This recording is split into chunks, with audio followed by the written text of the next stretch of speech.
For today's video, gagawa tayo ng munggo with chicharon. Meron tayong bawang, sibuyas, chicharong baboy, miswa, nor, pinakuluang munggo.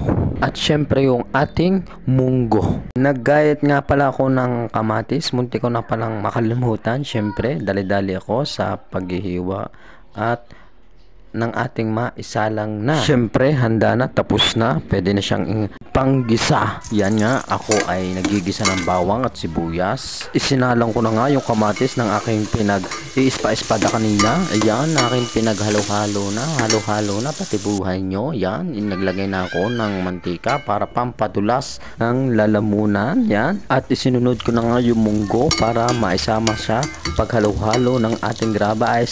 Yung ating niluluto pala, yan. Halo lang ako ng halo hanggang tumigas ng ating semento, yan ating munggo maluto, yan. Sinunod ko na nga yung pinakasabaw ng ating munggo para mas lumapot at mapakuluan natin ng maayos, yan. At syempre, halo lang ako ng halo, yan, mga kabs, yan. At pagkatapos pakuluan, yan, syempre, lalagyan na natin ng ating miswa, dalo po yan. At nang sa ganon is, magkaroon siya ng pansit ng panghabang buhay, yan. Halo lang ng halo hanggang sa lumambot, yan. Kitang-kita nyo mga kabs, yan, oh. Nilagyan ko na rin ng asin para lumasa at lumapot yung ating munggo at pinakahuli yung ating chicharon, yan mga kabs, oh. Kitang-kita nyo, nilalagay ko na, oh, yan. Syempre, halo lang tayo ng halo at nang maluto yung chicharon, kitang-kita nyo mga kabs, oh, ang ganda ng texture niya. Tingnan nyo, oh, ang lapot, ang sarap niyan. Sus ko mga kabs, yan, kitang-kita nyo,